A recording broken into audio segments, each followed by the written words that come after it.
Go. Okay. Hello, everybody. Welcome to what we're going to call post-treatment week one. Right. So really it's the 8th week. If we keep counting, we started with week 1 and, count up to 8. And so this is the 8th week of treatment, but it's post-treatment, so it's not really treatment.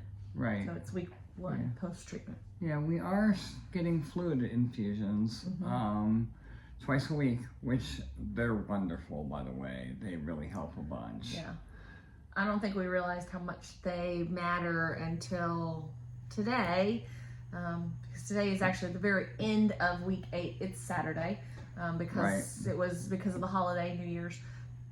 Your treatment was pushed to Saturday, and at the end of the week, this last week, you started feeling pretty bad. I really ran out of steam. I took a 4-hour nap yesterday. Yeah. That's like a half a night of sleep. Half a day. Slept for half a day. A big segment. So yeah. Half a work day. Half a work day. Half a work day. That would imply that I'm doing work. Well, right now. I was working while you were napping, you so were that's working. how I was. You had a goofy day yesterday. Measuring the time. Yeah. But I think that the first week,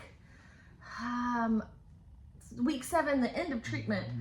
Treatment ended on a Tuesday, so we had that space of time. So we had a little bit of recovery time or healing time, and we talked about that Tuesday, Wednesday, Thursday were really pretty bad.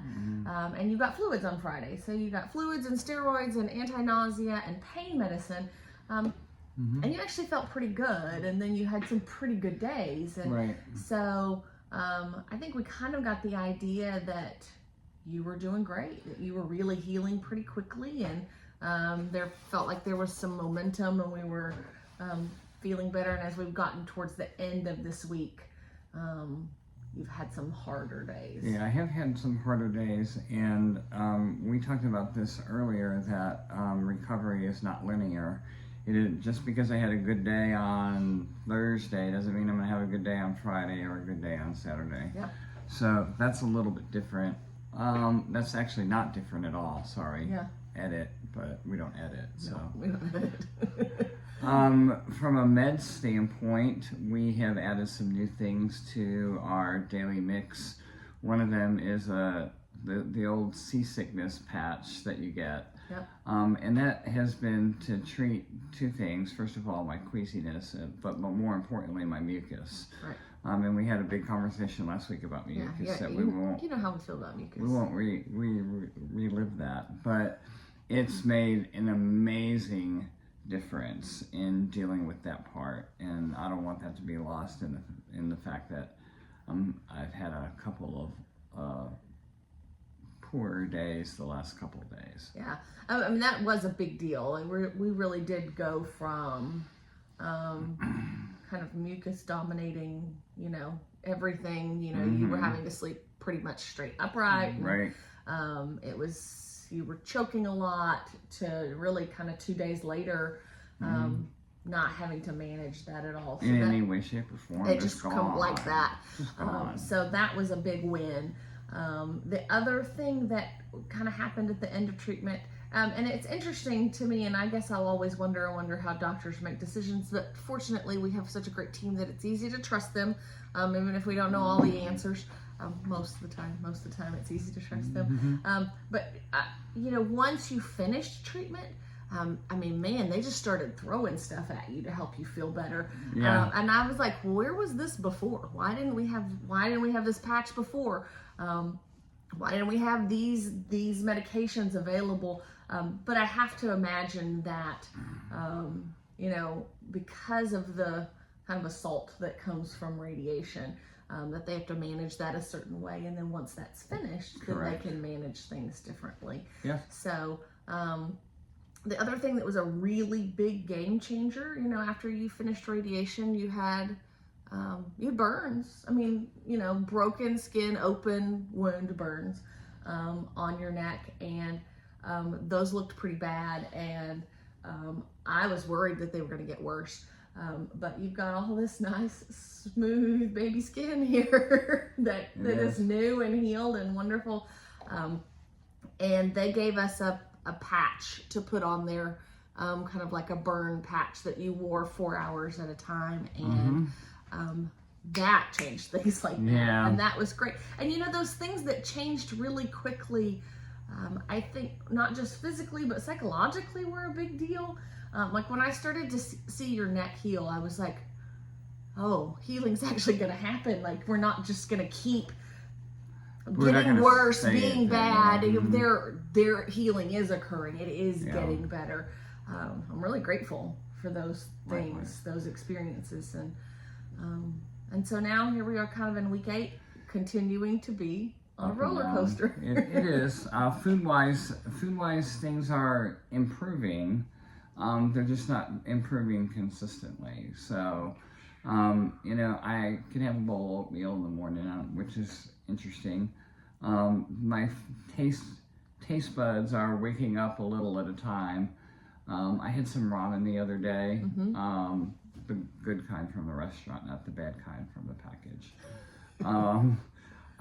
You see me drinking my tea, and those types of things. I'm able to swallow, I'm able to do things, but for the most part, it's still quite a journey I have ahead of me on food. Yeah. And because at least things smell better, but... And that feels like an improvement. And I think, you know, one of the things that we've really been trying hard to do, we did this after surgery also, and so we've had some practice at this. This is our second go with this, is finding the little successes and making sure we label them and talk about them. Because you aren't really eating full meals yet. And that's probably a good bit away. And so that could be discouraging, but we go, hey, you know what? This week's stuff smells good. Like you smell things and you go, ooh, I'd like to eat that. And you didn't have that last week. So that's a win. That shows progress. We're going to latch onto that. And even if I don't eat that thing, I can smell it. Like the glass of wine that you had on New Year's Eve, right? I just like sniffing it. This smells great. I was entertained. I mean, you know, sometimes you drink, you know, when you're with people to entertain yourself, or you know, or as part of the group, right? It's entertainment. So here I was sniffing instead of drinking, but you know, that's interesting. Right. So that's something that we've done with some, I guess, discipline or diligence, because when we went through surgery, one of the things that you said that was discouraging to you was sometimes those little gains reminded you how much you've still lost. So I can't drink wine, I can only smell it. That's kind of a bummer. And we've really been trying to kind of turn that on its head and use that as the next step towards success. I agree, so we've seen lots of those. So food-wise, you've done a fantastic job, just amazing. Keeping your mouth and throat and system capable of swallowing, that was a big important thing. You know, the throat can close off if you don't use it, and so you've been it's a use it or lose it muscle, so you've been using it. But we did find out, I mean, the doctor really encouraged us that at this stage of recovery, the most important thing remains that you get enough protein. That is even more important than eating food by mouth, because the protein is what your body uses to repair your tissues.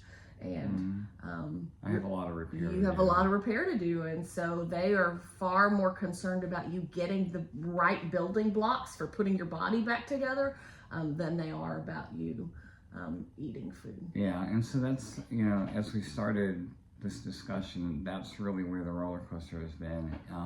That and the back of my throat is just not happy. It's the one spot that just doesn't seem to want to get better. And that's been that surprising non-linear experience where you really were in a spot where it wasn't that uncomfortable. You were feeling pretty good, and now we're back to it hurting. I mean, you're in pain again.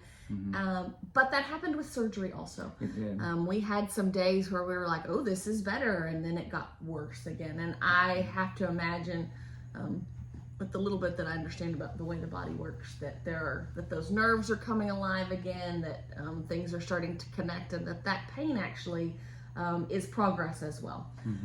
So weird. That's weird, but true. Weird, but true. All right. thanks everybody. Let's go tackle week 2. Week 2.